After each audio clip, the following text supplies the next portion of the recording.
Welcome to the Sci-Fi Center, the place to be, where comic books and wrestling collide magically. Movies, TV shows, and pop culture we share. Get ready to rock, we're here to take you there. From superheroes to aliens in outer space, we've got the latest news and reviews in our embrace. Turn on your screen, let the neon lights glow, take you back to the 80s. Let's rock and roll. Sci-Fi Center, where the legends come alive. Get ready to geek out, let your imagination fly. We're diving into the past with a touch of modern flair. Sci-Fi Center, the ultimate pop culture lair.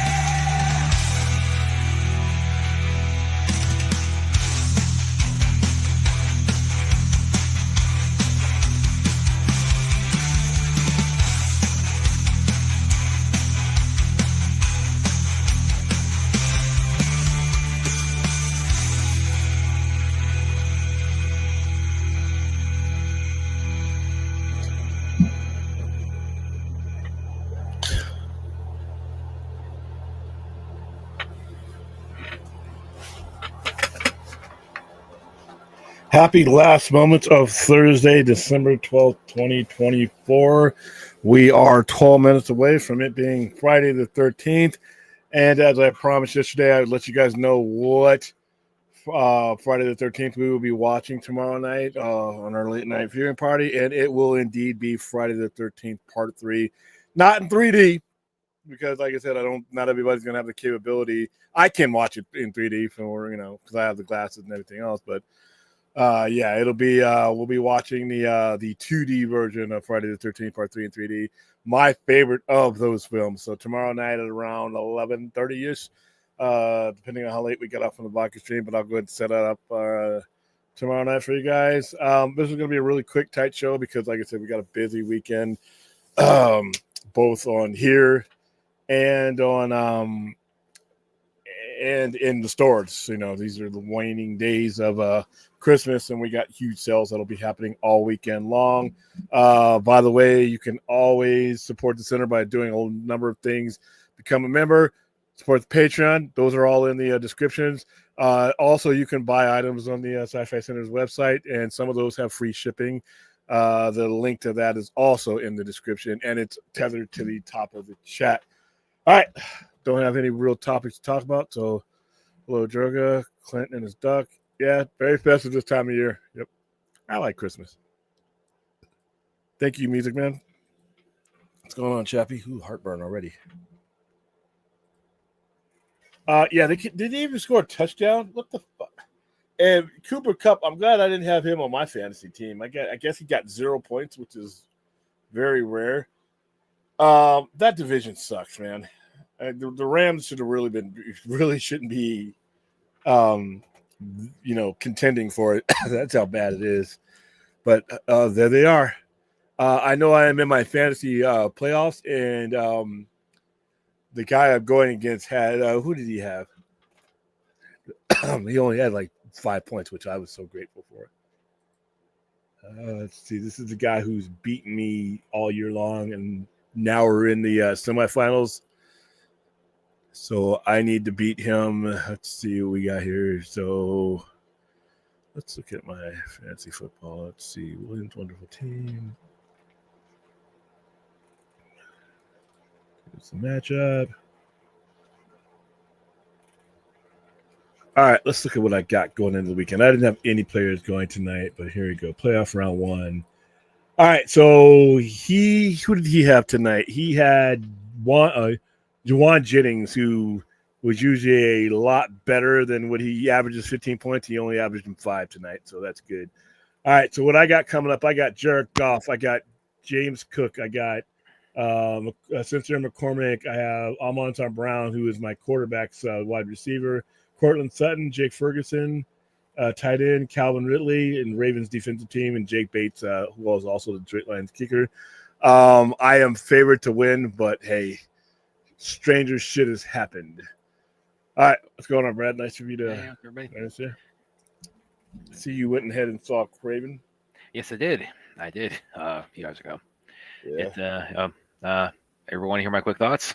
Sure. Because I'm not going to go see it till tomorrow afternoon. If that yeah. So I mean, well, I did have a little bit of a one-liner. I shared about it on social media, which is that I think at this point it is definitely safe to say that Man of Steel is by far the best comic movie Russell Crowe has been in.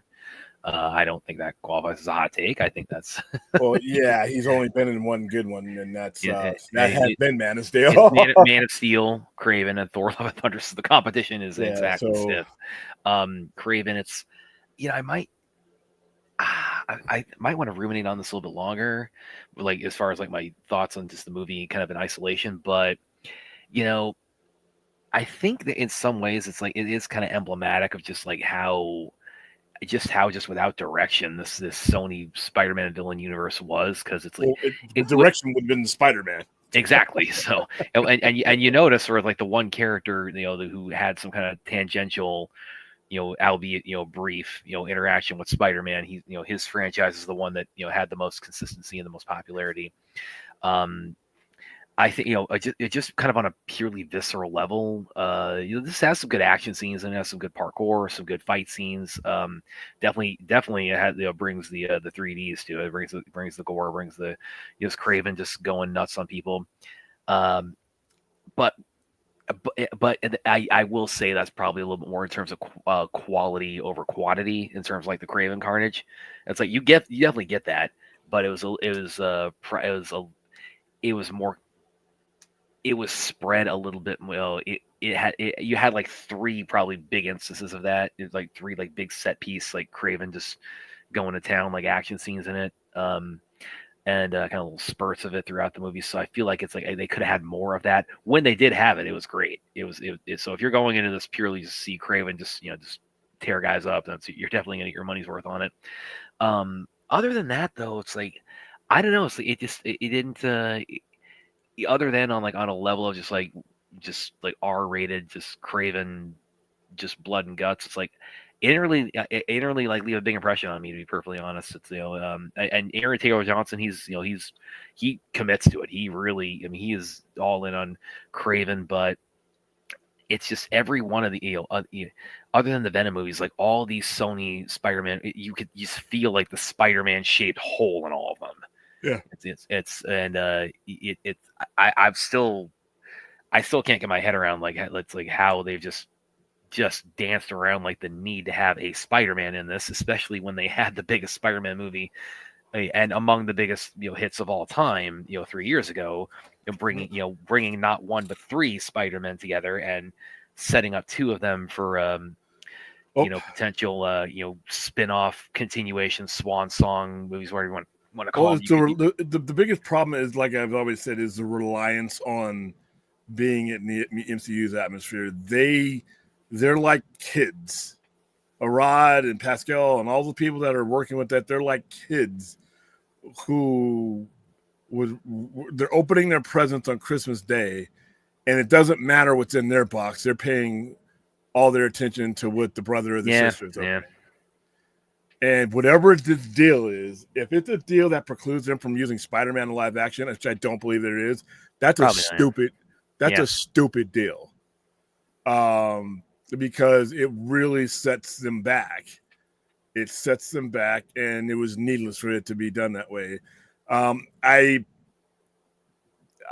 People are under this fantasy that Marvel is the end all be all of every comic book movie. They are not.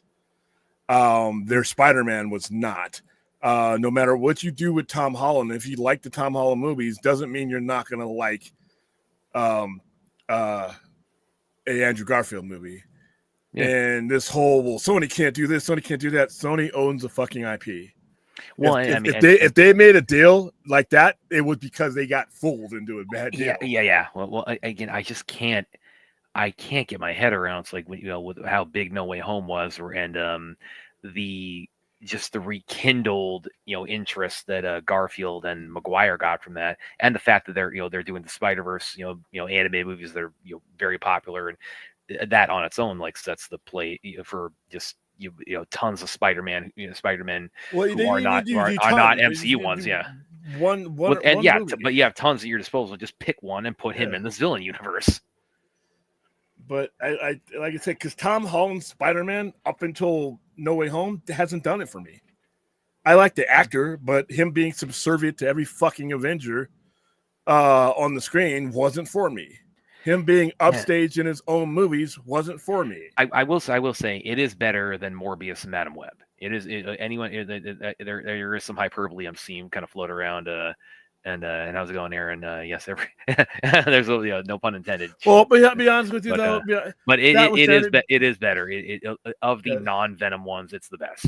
They were ripping into the movie before it was even done being made. So really, them ripping into it, whether it was a good movie or not, wasn't going to be relevant to whether people were ripping into it. You know that when people were ripping into it before the movie's even done editing. So I don't really other people's opinion. Yeah, and by the way, there is no end. And by the way, there is no end credit scene. This is the first CBM I've seen in quite a long time that doesn't have an end credit scene. So anyway, it was wondering if you need to stay after the credits. You don't. So, and there might have been at one point, but when they decide, no, it's like we're pulling the plug on the villain universe. We're just focused on Spidey now. So they might have taken one out, but it is what it is. Sony, to this day, is one of the most profitable studios in the last 20 years. Why they don't bet on themselves when it comes to this is, and I know people make fun of Sony. That's mostly people who are probably flunked math. If you look at what they spend on their movies, what they get back on their movies, and you match it up against a lot of the other, Paramount would love to have some of the profit that Sony has. Warner Brothers would definitely, love to have some of the profit. I mean, they've lost billions on movies. If you look at what they did in the 7 years between, you figure the money they lost on it's basically Tom Cruise, single-handedly propping the whole studio up. The money they lost on Suicide Squad, the money they lost on money they lost on all those movies. You were talking about Warner Brothers there, I think. Yeah. The money you're talking about. Okay. Studios that have lost money. Sony doesn't spend much on their money on their movies. And it doesn't take much for them to soften their blow. So, I mean, but I just wish they would use that and bet on themselves. But. Yeah, and see, that's where it's like, again, talking about like all the individual characters in this, it's like Venom, there's a reason why Venom's the only one that went to a franchise, because Venom, out of all of them, you can really tell it's the only one where they really kind of committed to a vision and a concept and a tone for what they wanted for the character. So they decide, this is going to be, a buddy comedy kind of thing, and it's going to be predicated on the banter between Eddie and Venom, and it's going to have a maybe not slapstick tone, but it's definitely going to have it's going to be very lighthearted, and it's going to you can tell it's the one where they really kind of is the one they felt the least apprehensive about tackling this character in the Venom movies, and with all the other, especially with like how much Madam Web just got edited with an inch of its life. I mean, it's like Sony's such a failure that on a $120 million investment, they're closing in on $500 million on Venom: The Last Dance. So they're so awful that they're going to pull in a lot of money, and that's not including the rights to air Venom: The Last Dance that are already 2 years ago were already sold to 2 streaming services. Well, I'm glad they made that profit off Venom, because they're definitely not going to get that from I was the only one in the theater, so no, I don't think they're going to get that on the card. Yeah. But they like I said, depending on how much that deal came out, it's a $110 million movie. They didn't do any pre-screenings that I know of. Well, they did the one at CCXP, but that's the only one. That doesn't. For us on Earth here in America, where the major media markets are, if you're not holding pre-screenings in the major media markets of America, then you're not spending money on promotion. That's just all there is to it. Yeah, I haven't watched his video on it yet, but I can tell from the thumbnail that he probably didn't like it any more than I did. And I probably, out of the two of us, probably be the closer to general positivity. Because again, just if you just want to go into it and just see Craven just slash dudes and take out bad guys, it's like you'll definitely enjoy that aspect of it. But again, it's like it's just there's just how much pussyfooting around they've done with this franchise and the lack of a Spider-Man in it. Did you not just hear the math I read out to you, Fourth? Are you okay tonight?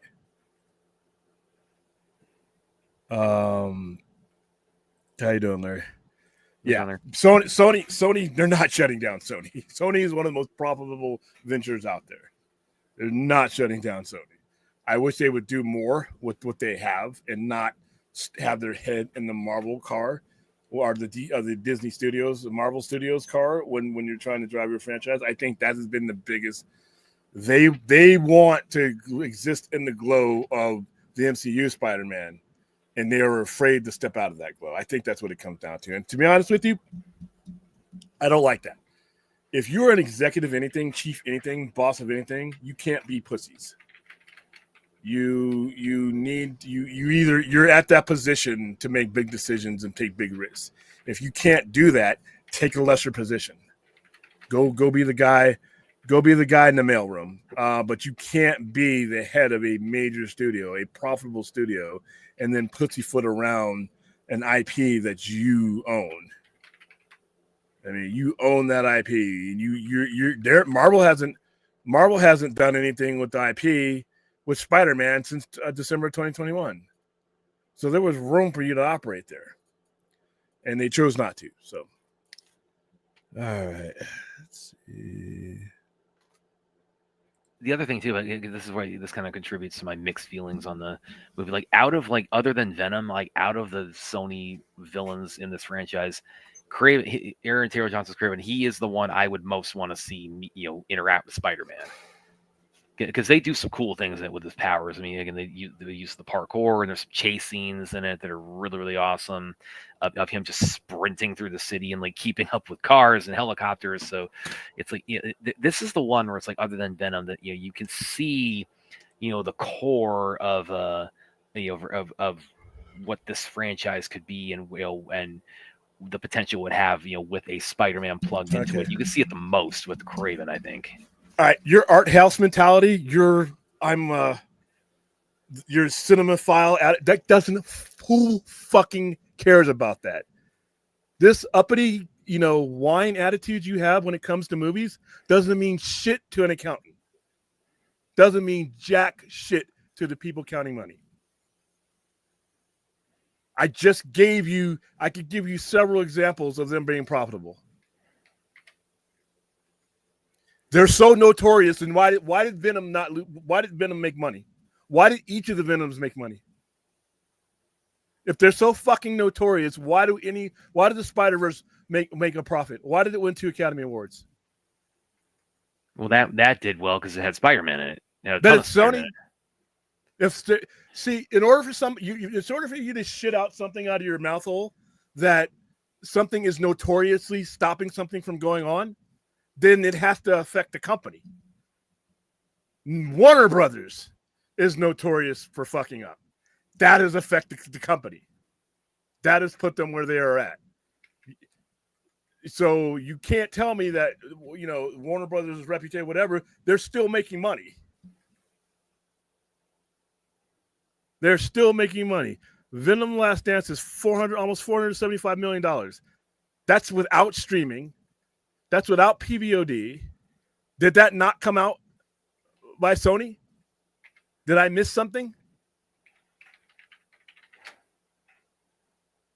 I mean, you're doesn't matter, dude.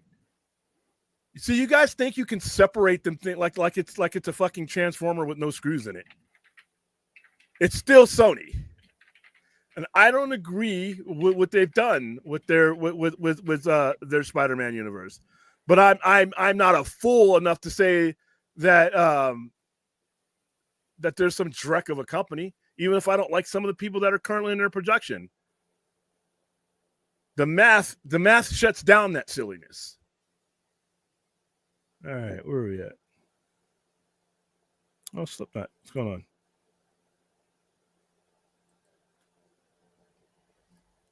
Let's see. And by the way, all comic book characters are pre-existing characters, dude. Not one of these things that they not one of these things that they put in these movies were something that was not pre-existing. So I don't know where that's coming from.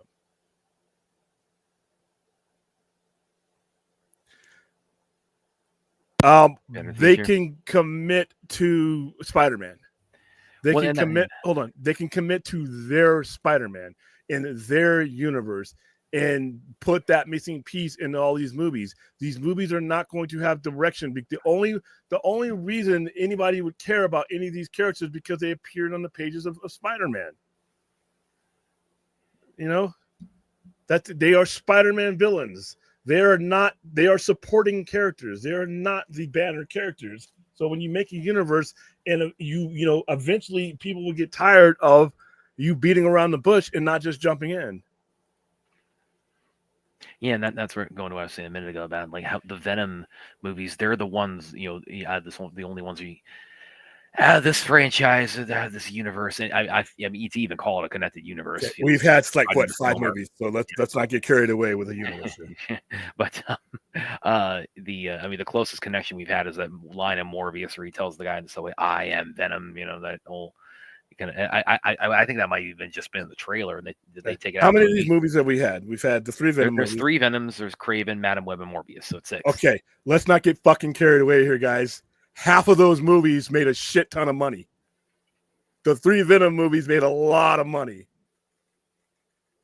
There's nothing combined that Madam Web and Craven with their meager budgets and Morbius are going to do to bring that down, math-wise. Now, in the fanboy emptiness, yeah, maybe, because that's what we do. But it's a business. You know, their biggest problem would be if they put in Andrew Garfield in any of these movies, we're not even having this conversation.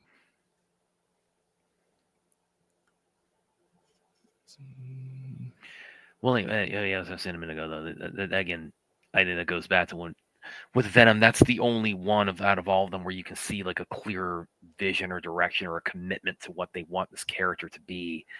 You know, I mean, Madam Web, it's like, I mean, just, I can't even like get my head around like the whole gimmick of like, you know, she's mentoring these ladies and they don't have spider powers yet, but they will at some point in the future. We're just going to show you the glimpses and like to however long that is from now. And that sequel is totally happening.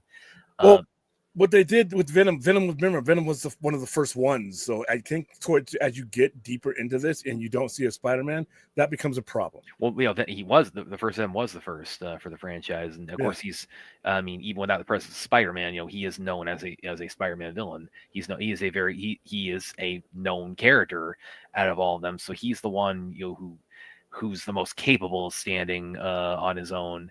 But then obviously, you know, again, sooner or later, people are going to want to see him, you know, fight, and that's why even Tom Hardy's saying it's like I'm not, you know, don't write off him meeting Spider-Man, you know, at some point. I think you'll see that in Secret Wars. I don't think you're going to see another Venom movie, but I do think you'll see those two meet. William, what do you think about the Clayface movie that's going to be written by Mike Flanagan? I don't know what to think about it because I don't know what universe is coming from. I need to know: is this going to be a Matt Reeves one or is this going to be a DCU one?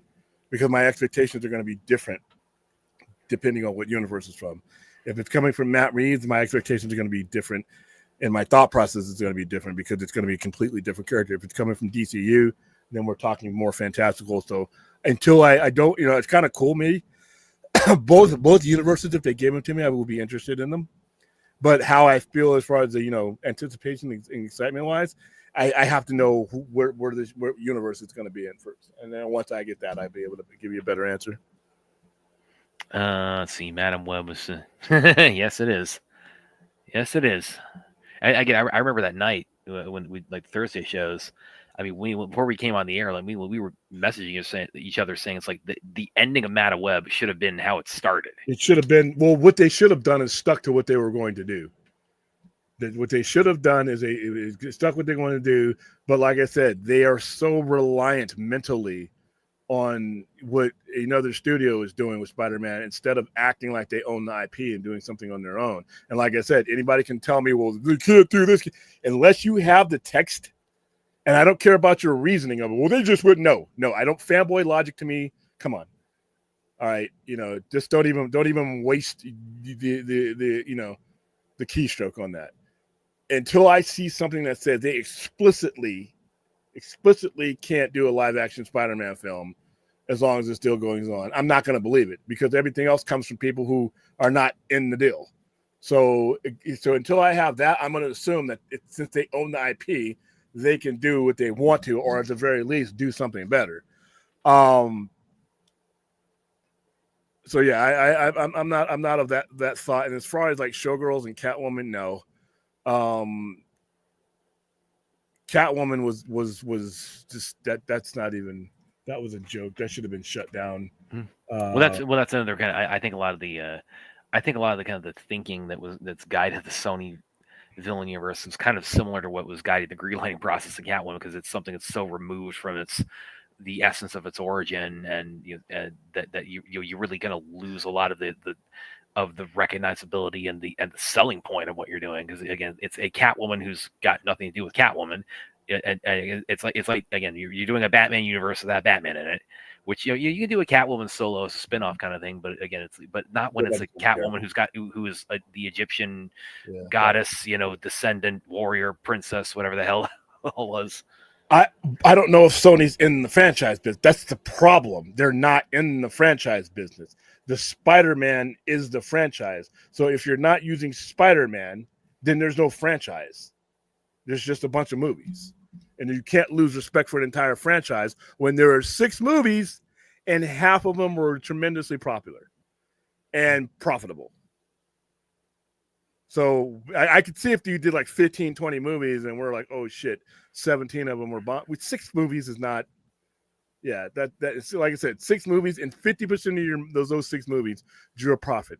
What percentage of Warner Brothers movies in the last year or so drew a profit? And of their superhero movies, what percentage of their superhero movies? Well, I mean, I think, I mean, you can't, because the circumstances are so different. I don't know if you can make like exact one-to-one comparison there. Money's money. Yes, I can. The circumstances be damned, because it comes down to the day if I'm an investor, who am I more upset with? Because I don't give a fuck about your circumstances. If I invested in you, your job is to protect my investment or increase my investment. Your excuses and shit, how you got there or didn't get there, I don't give a fuck. You figure it out, or I'm going to pull my money out.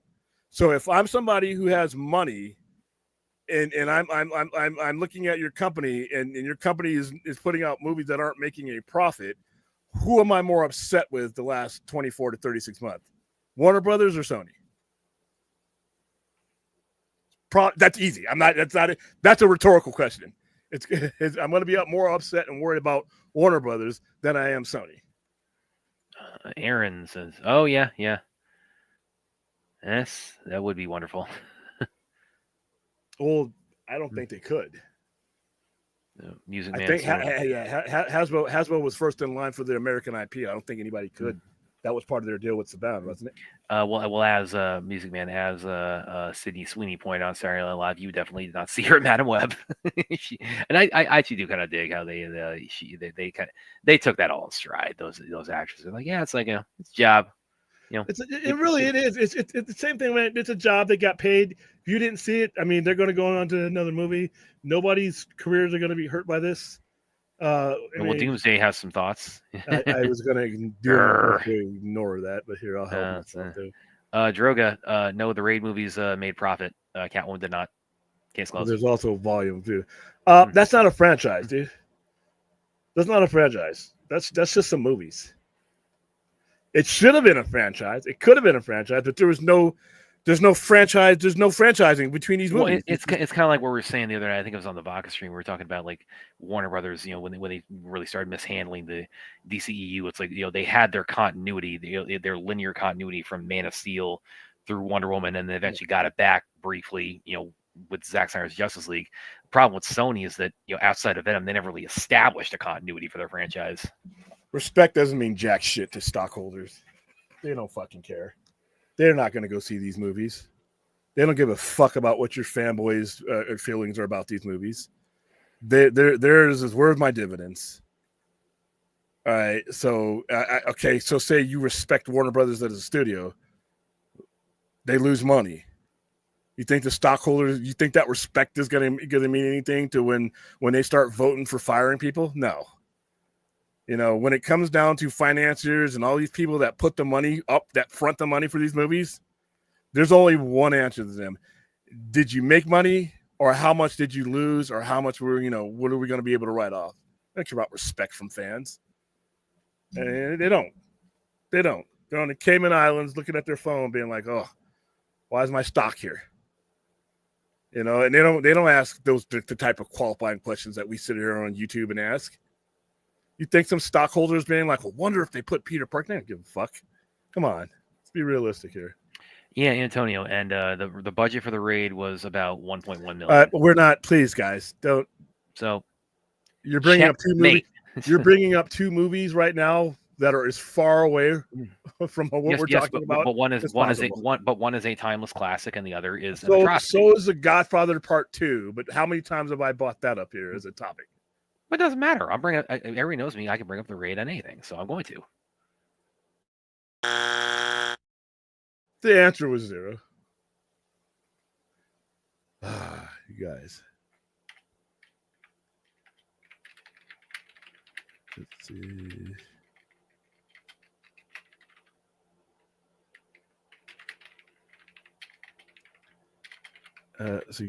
Hold on. I'm looking to see if there's anything worth bringing up, because so far you guys are having crazy.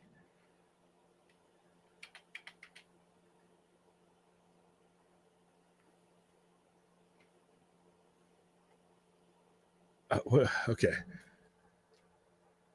I don't know if I want to do any more open Q&As because you guys. We are never doing a Showgirls Watch Along, man. No, I'm not doing that. Trying to increase the brand bandwidth, not murder it. not and that, be honest with you, that movie it's become a cult classic. So yeah, well, I mean, it's it's built up its audience, like 20 years after the fact or whatever it was, and good on everybody involved, and that get success, however belatedly, but it's But no, we're not doing a watch party for it. Yeah, and the only person who disappeared after that was Elizabeth Berkley, but she wasn't like a top tier actress. Well, but she eventually came back into the fray. Yeah, because it was everybody else in that movie went on to do all kinds of other stuff. So, and like I said, it's made its money on all kinds of different media. It actually did very well in home video. Like what they lost theatrically, they made up for in home video. Back when VHS was a thing. I'm partial to Helen Mirren. Yeah, I could see that. Yeah, that came across. Somebody tagged me in that, and I wondered why. I misread that, Aaron. I thought he even cast as Batman. I thought, what? Nah, it's American Psycho. Outside of the Batman movies, that's one of the few Christian Bale movies that it just was like, cool. They made an awful sequel to it, by the way, with Mila Kunis in it. But yeah, the first one was like, I don't think I've seen that. Nah, you don't need to. But yeah. I saw this way back when. This is what I think that's maybe one of his first feature movies. But let's see, Dreamgirls. Yeah, I seen that. Anyway, didn't he get nominated? He got nominated. He got nominated for a Best Supporting Actor for that. I'll be back.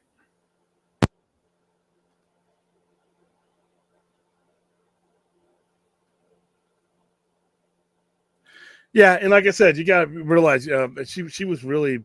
I mean, she came from Saved by the Bell, and I think literally 2 years later, after that show ended, she was doing Showgirls.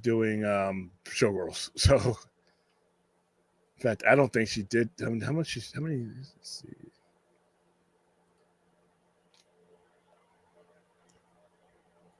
Let's see.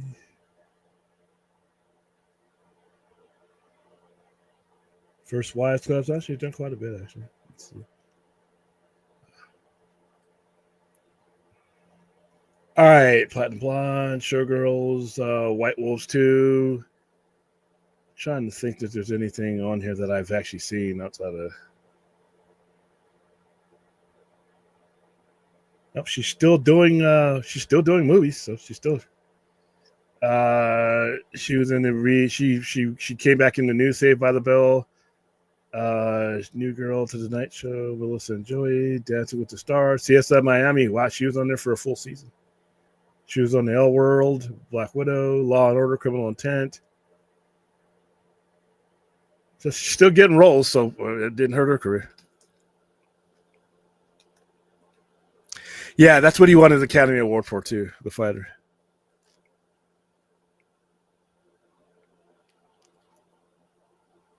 Saved by the Bell, BEL. You know what? You're trolling me tonight. Yeah, Equilibrium got a raw deal because that was released in the backyard of or the vicinity of the Matrix. I think that movie got shortchanged. It's not my favorite movie. It's a good movie, but I think it gets put into a category where it wasn't considered the best of that genre.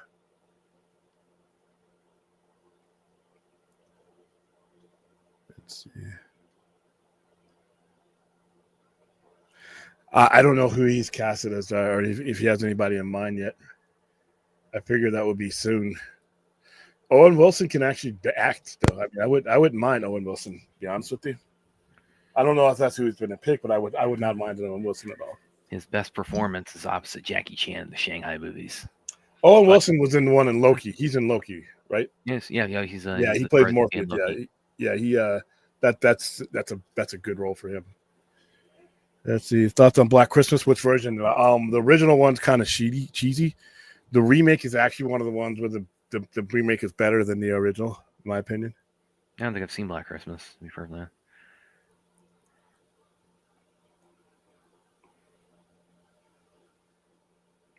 Oh, wait a minute. Are you talking? Okay, you guys are talking about something else. Are we talking about the horror movie Black Christmas from 19?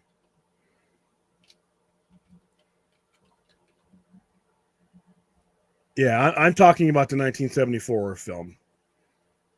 Wait, hold on. Wait, Black Christmas? Yeah, 1974. There we go. Yeah, that's the one I'm talking about. What are you guys talking about? Oh, Elvis, what? I don't think Elvis was in Black Christmas.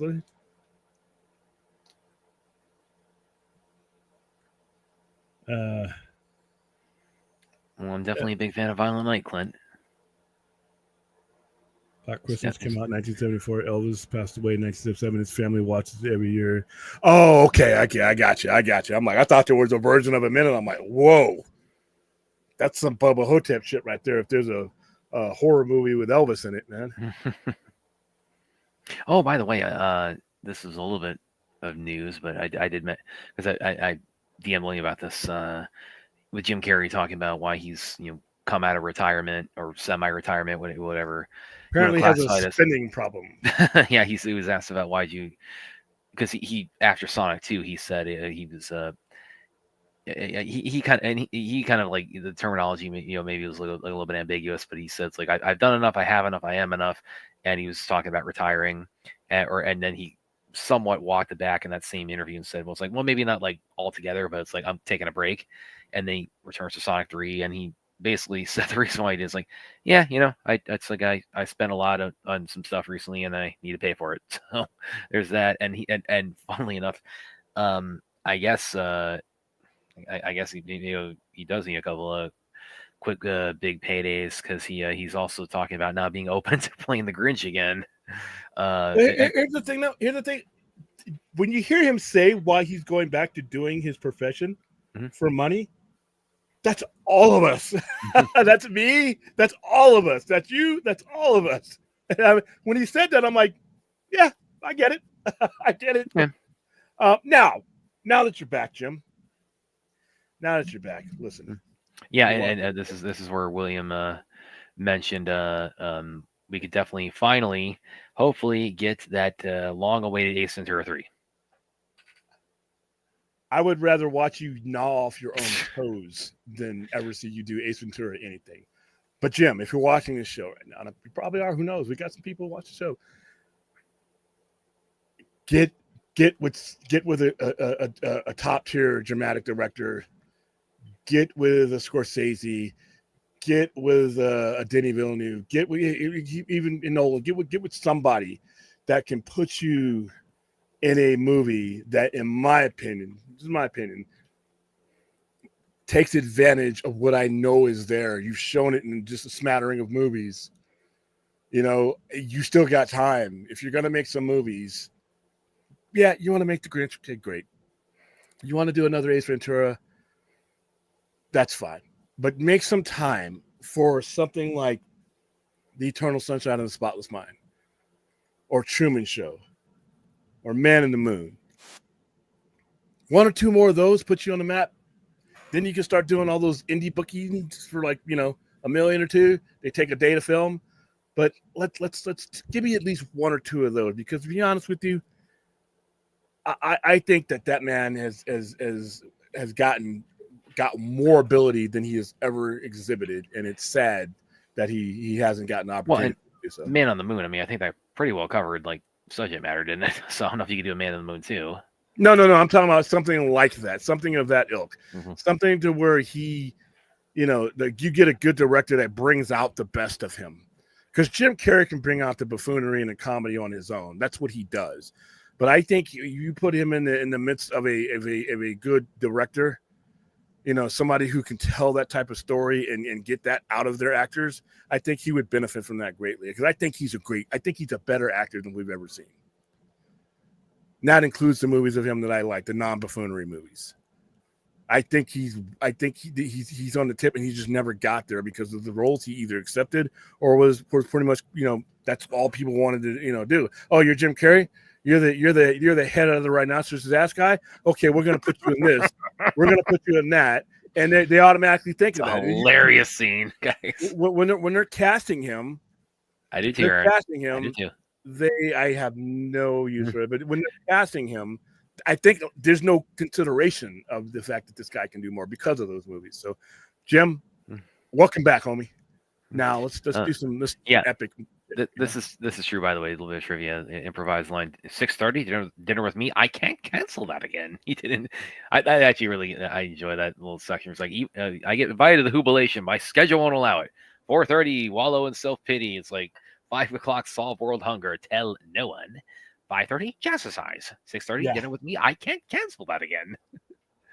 I made it 11 minutes into that movie before I turned it off. William, if he hadn't died, did you imagine a drama comedy? Yeah, I could. And to be honest with you, the kind of movie I would love to see Jim Carrey do is Robin Williams' best movie, bar none, hands down, not even close, The Fisher King. I think there's a Fisher King performance in Jim Carrey. And The Fisher King is Robin Williams. It's what he should have won the Academy Award for. And the only reason he didn't win it is I believe that Anthony Hopkins gave 17 minutes of probably one of the most iconic characters of all time in Hannibal Lecter. But go watch Awakenings with Robert De Niro and Robin Williams in it. Got nominated for that one too. Good Morning Vietnam. I think there are those type of performances still left in Jim Carrey. I think those kind of performances were always there. I just think that people look at him and say, well, Cable Guy, you know, Ace Ventura, and liar. Yeah, sorry, that's the best comedy ever made. Okay, but if you're a one-dimensional actor and that's all you long for, great, wonderful. I just think there's more to that guy than that, and I hope we get a chance to see it. You're right. Not all actors need the money. Some do. Right. Well, he brought me. Do you buy like a new house or something, or you know? Well, if you're living a certain lifestyle and you're accustomed to that lifestyle. Well, I mean, Nick Cage found that out the hard way. So. Yeah, but see, these are guys that can see Nick Cage when he runs out of money. There are plenty of people who will cast Nick Cage in all manner of movies, and then he need to do 4 or 5 indies, real quick shoots, bam, one big one, 4 or 5, bam. He keeps himself afloat by the frequency.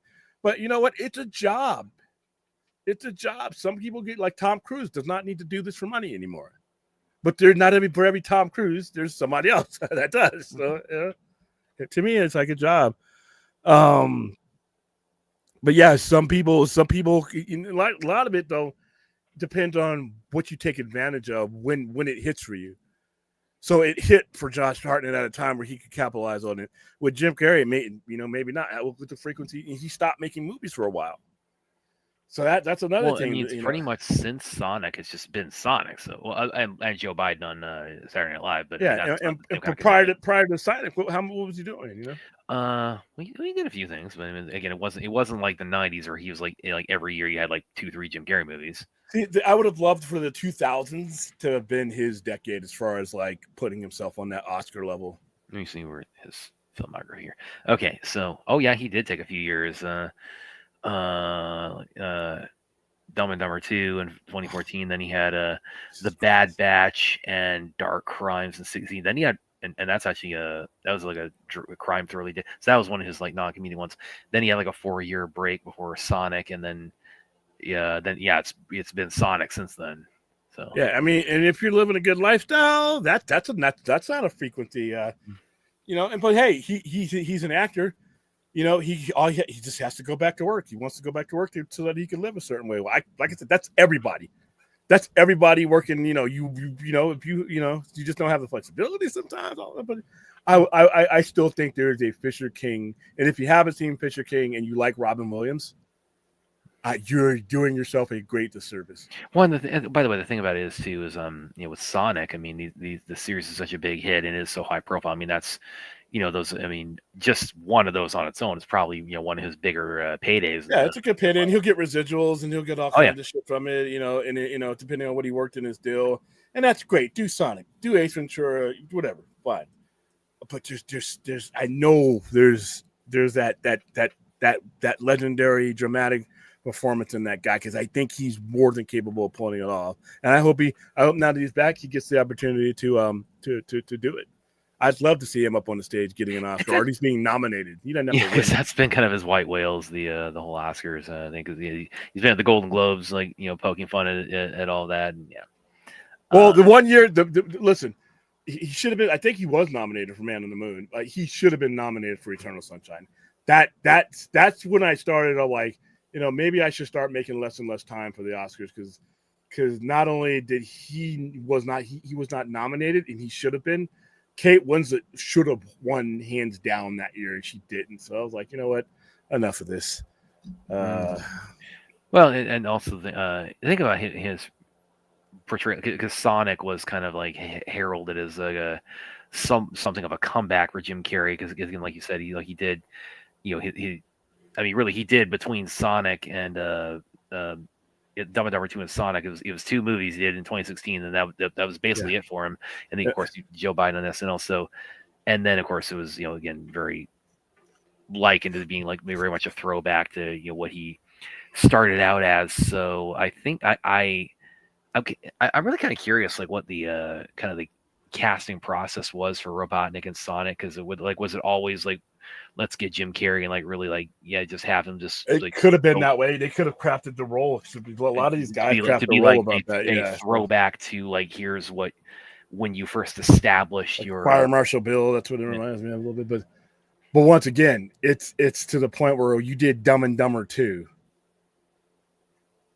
When, like I said, where's your Fisher King? And by the way, and you may need a paycheck for that too. I mean, because that's another thing. Jim Carrey is notoriously reticent about doing sequels. So yeah, but other roles, other types of roles have paychecks, Jim. Fisher King ain't got nothing on Mrs. Doubtfire, Patch Adams, or Good Will Hunting. Yes, it does. It has something, in my opinion. This is all subjective. It has something on all those movies. It is his best movie. It's his best movie. Behind that is Awakenings. Anyone you can line up any other ones. Good Will Hunting I thought was overrated. He was good. He was Robin Williams good in that, but not. He won his Oscar for that, and I'm like, that's a makeup award for the 2 years that they didn't give it to him before, because in the early '90s, late '80s, from 1988 to about 1994, 95, he was, in my opinion, him and Tom Hanks were the best actors in Hollywood. They were the most diverse people. Tom Hanks won 2 back-to-back Academy Awards for playing a dying AIDS patient in Philadelphia. And then the next year he won for Forrest Gump.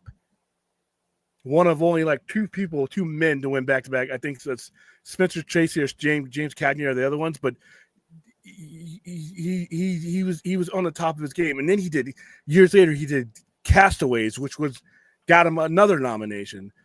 But Robin Williams from 19 right that wheelhouse from Good Morning Vietnam.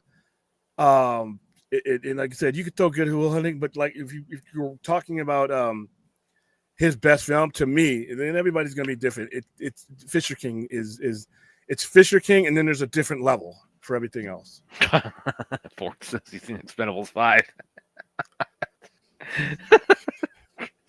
I don't think, be honest with you, if you're being serious, the people that were in the Expendables franchise need to go away.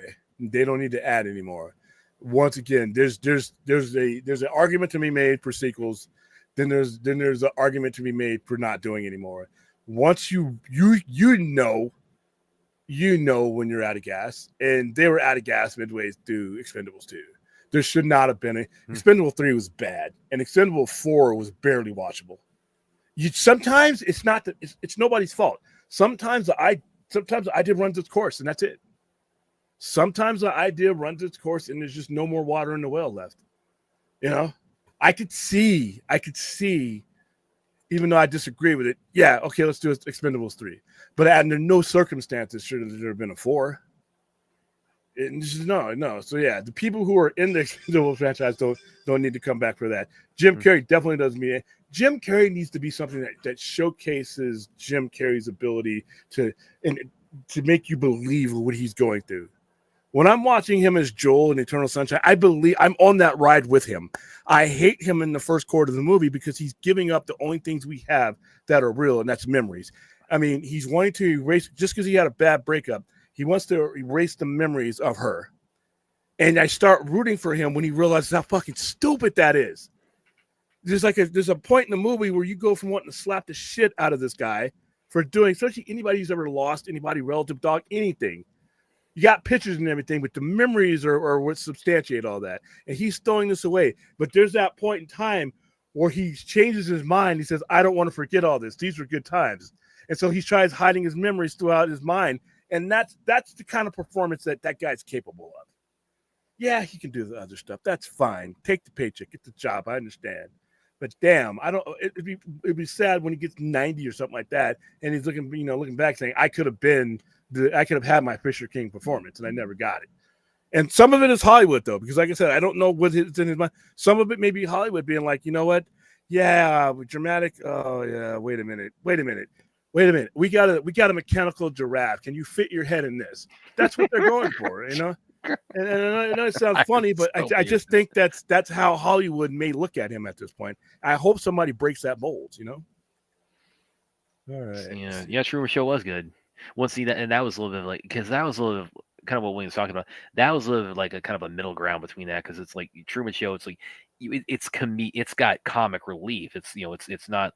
It's comedic. It's definitely got he brings sense of humor and to a certain extent his physical comedy too. But yeah, it was definitely of his work up to that point. It was also the one that kind of was the most kind of steeped in drama and kind of steeped in being kind of a character study. Yeah, Truman Show. I love Truman Show. And Man on the Moon, that's probably a role. I think that's probably one of his most difficult roles, to be honest with you, because you're playing somebody. Oh, if you're watching that, you know who Andy Kaufman is. I grew up. I know who. If you're going to see that movie, yeah, you might be going to see it for Jim Carrey, but you know who, man. I mean, my generation, we knew who he was. So whenever you're doing a biopic or you're doing something like that, you're up against the guy himself. You're having to transform yourself into something that people are already a known commodity. So those roles, I think, are the hardest for actors. And I'd like to see him do more of those, to be honest with you. I mean, I just think there's more to Jim Carrey than what has been asked of him and what he has put out there. And I don't know what the reason is. It's a reason because he typecasted buffoonery, or is it, does he not? Is he intimidated? He's not intimidated to take the roles because he's taking those roles. So, but yeah, hey, welcome back, Jim. Let's see. Nick Cage, weirdness has him. Yeah, and he lives out here too, by the way. You know what? The guy's willing to put in the time. He wants to live the life he puts in the time. So finally got that spider fight too. Oh my god. Let's see. It's not Batman. Statham has no range. Well, yeah, but I mean, what? I don't. Okay. Fine. the range we're running from Statham is that he's an ass kicker. Oh, I'm not kisser. I'm not Ass plopping kicker. down. I'm not logging on to Fandango to watch a movie where Jason Statham opens up his heart and gives me the beekeeper. What did we want with the beekeeper? Like we were sold on Jason Statham, like going John Wick on people. Yeah, I'm not going into a Jason Statham movie of any type looking for a heart-to-heart, heartfelt moment and seeing what kind of emotional range that no. And if you give me that and I pay for it, I want my money back. Some actors, I just want to come and watch them beat the fuck out of somebody. All right, that's it. I want violence. They don't need. And see, a lot of guys will knock movies. Oh, this movie didn't have this movie. It had what I needed that night. All right, when I watch Jason Statham beat the hell out of people, that's what I need at that moment. Beekeeper, that's a perfect movie in a lot of ways. Everybody, it's Statham doing his Statham. After that lady gets screwed and shoots her. Well, we watched it on the thing. Yeah, we did the watch party. So after that lady does that to herself, that sets the stage for what needs to happen, and it happens. Right? That's what I needed to see. I don't need them to be get revenge on the people who caused this, and yeah. And guess what? He might do another movie called The Wasp Catcher. I don't know, and it's the exact same thing. Guess what? I'm gonna do. I'm gonna go see it. Now, if I'm going to see Andy Garcia and I'm going to see Kristen Bale, or I'm going to see, actors Matt Damon, people like that, then that's what I'm going to see. Those things are what I have to have from them in a movie in order for their movies to work. Different thing. But when I'm going to see Jason Statham, and back in the day, Mark Dacascos, I don't give a shit. I can't even remember what Mark Dacascos movies are about. All I know is the dude was defying gravity and just rapid kicking people in the head. When I heard he was going to be in John Wick 3, I was over the moon about. And that's not even a prime Mark Dacascos. That's not even a prime Mark Dacascos. Back in the mid '90s, there's a movie called Kadima. We got to do a watch party for Drive at some point. Go look at the movies. I don't even know. I can't remember what that movie's about. I can't remember anything about that movie. I know I paid to see it. I saw the trailer. He's kicking the hell out of people. I went to the movie. What did he do on the screen? He kicked the hell in ways that I didn't even see in the trailer. And I'm like, this is great. So it all depends on what you're going to the movie for. You think I'm going to the Meg for some introspective? What? No, I'm not. All right, he's great in that, and he's not even doing martial arts in that. Yeah, he's helping people avoid getting eaten by a big fish. Yeah, sometimes movies they don't have to be perfect. They just have to give me what I need. I grew up with slashers. And in that, there are ways in that aspect that, it's like you said, Beekeeper, it's like, for what it's trying to be, it is kind of perfect. Perfect. Like when I go see a slasher, come on, guys. You lose points for me if you start giving me human interest and dimensions and depth in a slasher. No. How much time do we have? If this movie's 90 minutes, okay, we need to start the killing. All right, get the skinny dipping out of the way. Get the fucking out of the way. We know it's coming, and I need to see axes flying across fields and hitting heads. And which, by the way, tomorrow, 11:30, we will be seeing that, and which should be 3D, but we don't have 3D capabilities. Friday the 13th, Part 3 in 3D, our late night watch party for Friday the 13th today, later on. So, and if you don't want to hear me run my mouth through a movie, don't tune in tomorrow, because this is one of the great ones. The kills in Friday the 13th are to the point where there should be opera playing in the background. They are poetic. They are great. The first movie where Jason Voorhees puts on the 1950 Red Wings hockey mask, I'm going to be running my trap through that whole movie, because there's a lot of trivia in that movie, and I can do it right off the top of my head because I've seen that movie about 300 times. It's one of the great ones. But yeah, Joga, you're right. You're right. He has the range I need. Whipping ass. That's the range. That's all I need for him. So you are 100%, no disagreement there. But hey, man, in fact, I could do it for a Jason Statham movie now. What has he got coming up? That's a good question. Because he's another one of these old guys who keeps himself in great cardio. Oh, yeah. He's pushing 60 too. Yeah. I definitely want to see him on The Rock again, and the next Hobbs and Shaw. He's got something coming at you with David Ayer again called Levin's Trade. That's supposed to be out. He needs to stay with David. David Ayer needs to put him in every fucking movie. He actually, you may not know this. Apparently, Jason Statham, he was, prior to Will Smith being cast, he was actually under consideration to be Deadshot in Suicide Squad. So that would be pretty cool, I think. And by the way, that's another thing that's like I think I mentioned this the other night, either on the box stream or here, but like as I've talked about, like I think it's pretty clear David Ayer is like he's really kind of going to town on like teasing, his cut of Suicide Squad. He definitely wants that movie out there, and who knows if there is any kind of like we're in the dark. So, yeah. talk between him and Gunn actively about that. But again, I'm totally supportive of that, totally down with that. That being said, it's like I'm in your corner on this, Dave, 1,000%. But please don't lose sight of like I want to see Beekeeper 2. Okay, I please give us more of the Statham in that world because it actually kind of has like it's it's got a little bit of like it's like a John Wick kind of world. You could John Wick that thing. Yeah, Beekeepers. Hey, give me a hot chick. Give me do what they're doing. I cannot wait for Ballerina. Yeah. I cannot wait for Ballerina. I love that woman as an actress, and I'm not wearing thin of the John Wick franchise. I just need a new way to look at it. And this is perfect timing for that. So, listen, go chat. Transporter 3 of them is the weakest one. Yeah. That being said, it still has all the shit you need. Once again, it's the stuff that it needs to do to make it watchable are all there. So I'm like I said, of the three, like I said, Crank and the other one, Crank of the first one. Crank is great. This is a movie that pretty much in bold letters says, "Don't take me seriously." Bullshit. This is bullshit. You want to see how he gets a bomb off the bottom of a what is that? Oh no, that's not Transporter 2. That's Transporter 2. Wait, he has the car bomb underneath it. And, like, he speeds up the ramp and spins the car and it nick the little crane hook and. At the right moment, I'm like, "What? This is some Fast and Furious shit." But you know what?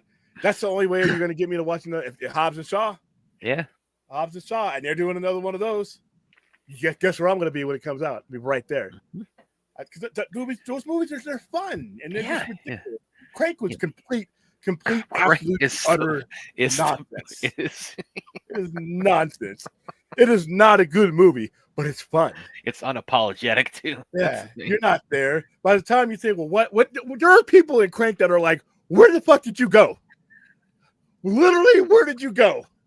You disappeared from the movie." And I'm like, okay, no biggie. As long as Jason Statham didn't disappear from the movie, we're good. When's this next movie? Yeah, Levin's Trade. That's actually like almost like a year to the day from when The Beekeeper came out. It's coming out in January. Is The Beekeeper getting a sequel?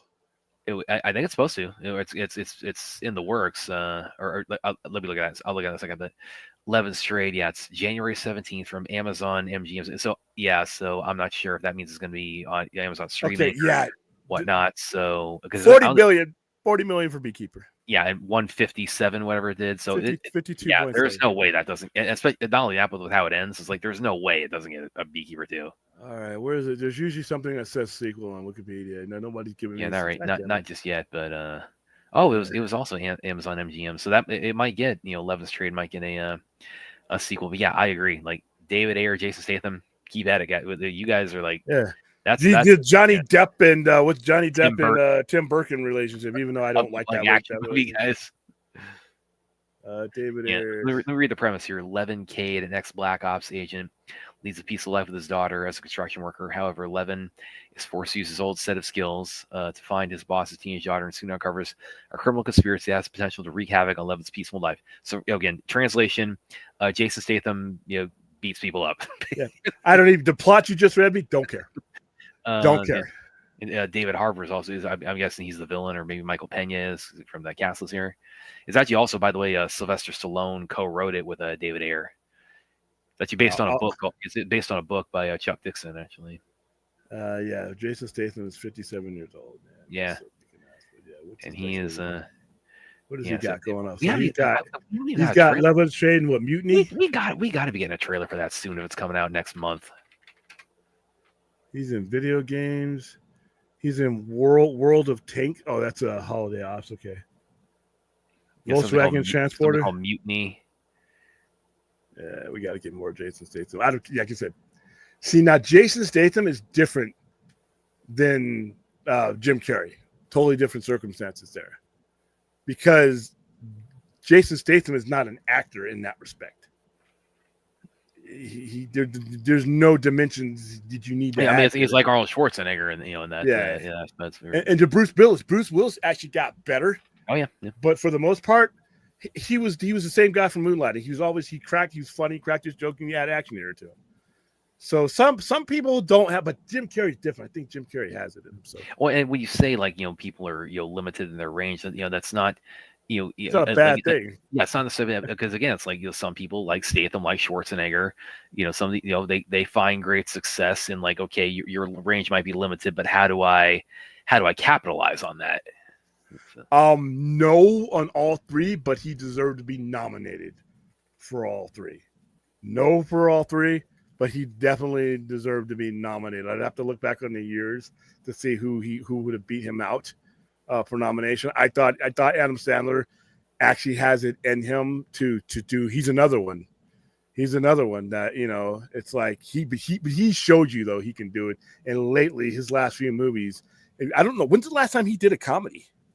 It's been a while for Adam He's actually Sandler. Got Happy Gilmore 2 coming up.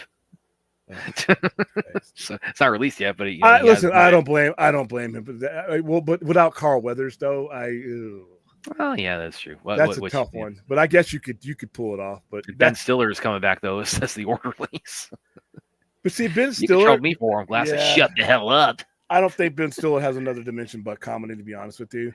Yeah. He's he's you know guy. what? He knows where he thrives, and he definitely. Ben Stiller, last comedy I actually paid to see. There you go. Oh yeah, Tropic Thunder. Yeah. That movie, that's the last time I paid to see a comedy. That's the last time I've been compelled to see a comedy. It's Tropic Thunder. And Robert Downey Jr., like I said, that's just one of those wrong place, wrong year, wrong time, because you were not beating Heath Ledger's Joker that year. But he didn't give a giveaway award though, because like I said, some of these ones that they do that to, they end up giving them awards for movies that aren't in the chart. Rectified, yeah. The fact that it came like 15 years later, so. Almost. From 08 to 23. I was 15 years. 23. You're right. But it was actually a movie that when I'm watching him in that, I wanted to reach through the screen and snatch that motherfucker. And that was like, dude, you are. And he didn't even have to do a lot. In the hips, it's all in the hips. It's all in the. He wasn't even in the movie a lot, and he has a part in that movie that was really good. And I thought Florence Pugh, who I'm glad to see, she's gonna do a bunch of human interest shit that I'm not gonna go see, but I still know she's Thunderbolts. She actually was pretty good. The first thing I saw her in actually was Fighting with a Family, where she played Paige. She's pretty good in that. Yeah. It's pretty accurate. Grand Theft Auto was more believable than Crank movies are total horse shit, but they're fun. I remember that. I remember when it's man. Samuel Jackson had a great career. Is having a great career, but in the mid '90s was dude when that guy he took off with Pulp Fiction. Pulp Fiction shed a light on his it's interesting, to kind of like you demarcate, like if you know him best as Nick Fury, that kind of like indicates like how old you are, maybe some as far as like your relation to his career. And then here's another movie that's a guilty pleasure for some, not for me because I can't stand to lay my eyeballs on it. Snakes on a Plane is an absolutely horrible movie, but I understand why people love it. I understand. I can't watch that movie anymore. It's just it's a movie that is based around one line. Yeah, it's based around these motherfucking snakes on this motherfucking plane. I saw shirts and all kinds of stuff. People would ask him. He got paid. He would get paid to do other commercials that didn't have anything to do with it, but it would be something. I'm tired of so and so. And have you seen? Go on YouTube. Look up the cable TV edit for that. Because they changed it to, I swear, what he says in the cable TV ad, it's like, I have had it with these monkey biting snakes on this Monday to Friday plane. Yeah, that was on TNT. I remember watching that before. Like that single-handedly, it's like you like rip the soul out of snakes on a plane. Well, it's like watching Heat when they did Heat that way, and I'm like, they every time they wanted to use fuck, they were using fudge. I'm like, listen, just blink it out. Just beep it out, guys. You know damn well Robert De Niro and Al Pacino are not saying that. So just the credibility is like just I stop. don't even mind I dub, understand you can't. dub over it. I mean, just replace it with stuff people actually say. Now, just because you know they weren't even saying that, so just go ahead and beep. I'll give it a beep. I'll take the beep, and we're fine there. All right. Well, okay, Chris. The fuck. Yes. Is no, Jason Take Manhattan is making fun of me as a horror fan. Jason Takes Manhattan is basically he's saying, William, we appreciate your lifelong commitment to horror, but fuck you. Here's this movie. And you know, hated that listen, movie. Jason X, it's goofy, it's stupid, but it has at least one good kill in it. Oh though. yeah, it's not one of the all-timer Jason kills. And like for those of you, I mean, I don't even say what it is, but you know, it's of course it involves liquid nitrogen. I don't think I can't sit through that. And they had a kick out Cobra Starship or whatever. They had like a hit song out of that. The Snakes on the Plane. I'm like, you made a video for this, and it actually did well. I'm like, oh my god. Yeah, Treat Williams, rest in peace. He died too young. You know what? We got to find time for it. But I wouldn't. It's a ridiculous movie. It's completely utter bullshit. But it's like I got my money when I paid the secret. I knew it was bullshit. I knew it was bullshit coming in. I knew it was bullshit watching. I knew it was bullshit leaving. And I'm like, I saw it again. I'm like, this is fucking awesome. Some of the stuff that they do in that movie defies just why am I here? But they're like, yeah. All right, let's see. Die Hard 3. You know what? Die Hard 3 was great. That was the one with Jeremy Irons in it, and that was the one with Samuel L. Jackson. Yeah. And he had the sign saying, "I hate black people." Oh yeah, I've always wondered, like, how do they show when you show that on cable? Like, how do they get around the sign?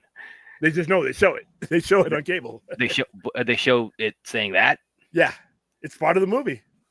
So they don't like try to like blur it or like write something else on it. It says exactly what it says, and it's wow. funny as hell. And then, but like I said, then you realize that Jeremy Irons' character is not in it for the revenge of his brother. He's just in it for the money, which is I respected him more after that than anything. I would have thought, God, I would have thought that they would like try to like scribble over it, like it's like I hate black people or I hate Negroes or something like that. Or no.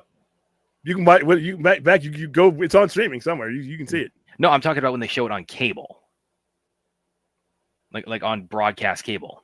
Nah, they just give you every time I've seen it, they just give you the warning. This is coming up and like watch for the sign and okay. I mean, it is what it is. Or I would think also maybe like you could do a thing where it's like you just kind of like you edit around it where it's like you don't show what the sign says, you just kind of like show people reacting to it and maybe like yes, Changing Lanes is a severely underrated movie. Most people probably don't know it exists. I saw this in the movies. It's great. It's everything that can happen wrong in a day with these two guys, and it's funny. It's I forgot what it's Samuel L. Jackson and Ben Affleck are in it, and he causes an accident, does something, and Ben Affleck's just trying to go about his life and about his day, but he royally screwed Samuel L. Jackson's character. So they just keep going back and forth at each other. And it just shows you how well-meaning, normal, good people can just one moment can send them spiraling. I forgot about Changing Lane. That's a really good movie. That's one of those ones that you just forget that's putting them out, but it's such a good movie. All right, let's see. All right, as you brought up Tom Cruise earlier. Realistically, how many intense action movies do you think he has left? As many as he wants to do. Yeah, well, again, he doesn't age like the rest of us, and his mind damn sure doesn't work like the rest of ours. He wants to go to space, dude. Exactly. That's not safe. All right. All right, that is not. That is not. What was the last crazy thing? As far as like the ads, or he did the one where he like parachuted or rappelled into the stadium or whatever that was. That was for the Olympics, for the announced the Olympics for LA. The one for Mission Impossible where he's like hanging on to the set. No, I was on the phone I was playing it on my computer. I was on the phone at the time. I think I was talking to Ashley actually. I was on the phone. Like I'm watching it play. It's the first time I'd ever seen it. I'm on the phone. I'm talking as I'm watching it. As the plane makes, I say out loud, I go, "Holy shit!" Well, the one where he's saying thank you to somebody before he falls out of that plane, where he's sitting on there and he's talking to you and he's haloing. Yeah. And then he gets low enough to where he said, "Well, I'll see you in the movies." Yeah. And then he jumps out the plane. I'm like, jump off of something that's And what he did at the Olympics, jumping into that, he's at the top. I'm gonna okay, to just remind you just how dangerous what Tom Cruise did on the Olympics when he jumped from the top of the stadium into that spot. That's exactly the kind of stunt that killed Owen Hart. Anything can happen during that. They've made improvements now. Like when you see him jump down now, you see him doing something with his leg where he's controlling the flow. Owen Hart, somebody else had to control that, if I'm understanding right. So he couldn't have any control. When he lost control of his rate of speed, he slammed right into the turnbuckle. At least Tom Cruise, but Tom Cruise was much, much higher. Tom Cruise was you had to zoom in on his ass. And he was floating for a while too. So he's fearless, he's crazy, and he wants to go to space. So to answer that question, probably never. Pretty much, yeah. He has no, he doesn't know if you're anything. Chappie, why? I literally, it's like, okay. Not me, sorry. And he did a couple that were pretty good at the beginning of his career, I thought. And he's had a few, in his recent career, it's like where when his double takes over, it's like, again, like, I always, this is an analogy I use. Okay, the last Seagal vehicle, like Seagal led, like this is a Steven Seagal action movie. The last one I saw that I genuinely dug was Belly of the Beast in 2003.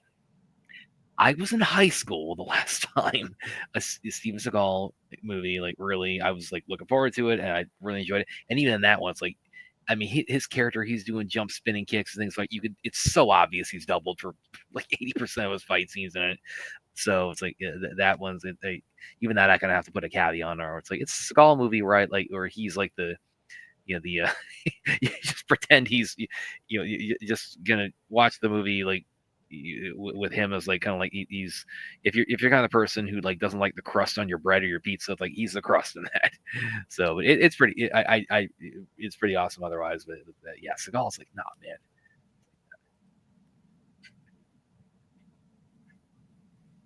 No, he's talking about. I know what he's talking about. You have had a very interesting life, Williams Fly. All right, I think that's where we can go ahead and wrap it up because I got a long day ahead of me and I'm hungry. I got my salad and my Italian sausage, turkey sausage over there sitting waiting for me. So, all right, tomorrow night, roughly at around 11:30-ish, we are going to do the greatest Friday the 13th movie of all time, which is Friday the 13th, Part 3 in 3D. Sorry, we're not going to be doing it in 3D, but tell you what, I'll let you know when you should be jumping at the 3D scenes. And then Saturday, the thumbnail for this show is going to be cool because it consists of Iron Maiden. We're going to be going over the history of Iron Maiden. We're going to be talking about a couple of different things. I've already got my list going, so I'm actually going to have that show set up. Also, we're going to be Friday night's main event actually airs at 5 a.m. here on the West Coast, which is weird because it's going to be 8 o'clock in Eastern time. So I will be covering Friday night's main events for WWE. Got a couple other things that we're going to cover, but it's going to be a pretty hefty episode. So pack a dinner for that one. We may have the return of the open panel, although my common sense and better judgment may talk me out of that. That's where I'm leaning right now because the last thing I need to be is stuck on a screen with some of you psychos. But who knows? I might be feeling good that day. It is the holidays. All right. For Brad, who is he finally put it on there. Look at you. I'm so proud of you. Look at that. Well, I had the raid rules on there a minute ago, and you didn't even notice. No, because that wasn't important. You being a legitimate journalist for Comic.com, Kung Fu Kingdom, Fortress of Solitude, and all these other outlets, that adds that classes to join up a little bit. So, all right, guys, tomorrow, Friday the 13th, Part 3, 3D. Do not show up here if you don't want to hear me talking and be overjoyed about this movie because I love this movie as much as I do. It's been 42 years since it came out. I saw this in the movie theaters with my 3D glasses with my dad. So, all right, guys, tomorrow night. See you then. Like, subscribe, Bye, guys. share, do all that stuff. See ya.